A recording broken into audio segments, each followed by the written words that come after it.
जय श्री राम, जय सीता मैया की जय। प्रथम सुपन बालकांड। ऐसा वर मांगकर राजा भगवान के चरण पकड़ के रह गए। तब दया के निधान भगवान ने कहा, ऐसा ही हो। अब तुम मेरी आज्ञा मानकर देवराज इंद्र की राजधानी अमरावती में जाकर वास करो। हे तात, वहाँ स्वर्ग के बहुत से भोग भोग कर कुछ काल बीत जाने पर तुम अवध के राजा होंगे। तब मैं तुम्हारा पुत्र होऊंगा। इच्छा निर्मित मनुष्य रूप सच कर मैं तुम्हारे घर प्रकट होऊंगा। हे तात, मैं अपने असुर सहित देह धारण करके भक्तों को सुख देने वाले चरित्र करूंगा। जिन चरित्रों को बड़े भाग्यशाली मनुष्य आदर सहित सुनकर ममता और मद त्याग कर भव सागर से तर जाएंगे। आदि शक्ति ये मेरी स्वरूप होता माया भी जिससे जगत को उत्पन्न किया है अवतार लेगी। इस प्रकार मैं तुम्हारी अभिलाषा पूरी करूँगा। मेरा प्रण सत्य है, सत्य है, सत्य है।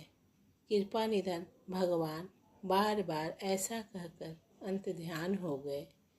वे स्त्री पुरुष राजा रानी भक्तों पर कृपा करने वाले भगवान को हृदय में धारण करके कुछ काल तक उस आश्रम में रहे।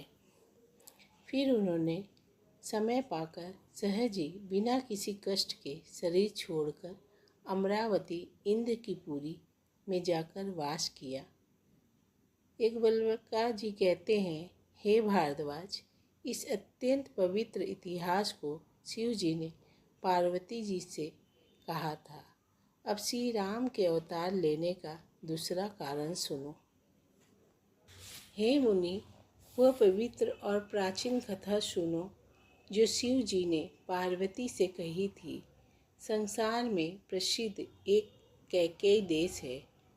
वहाँ सत्यकेतु नाम का राजा रहता था, राज्य करता था। वह धर्म की धुरी को धारण करने वाला, नीति की खान, तेजस्वी, प्रतापी, सुशील और बलवान था। उसके 2 वीर पुत्र हुए जो सब गुणों के भंडार और बड़े ही रणधीर थे। राज्य का उत्तराधिकारी जो बड़ा लड़का था उसका नाम प्रताप भानु था। दूसरे पुत्र का नाम अरिमर्दन था जिसकी भुजाओं में अपार बल था और जो युद्ध में पर्वत के समान अटल रहता था।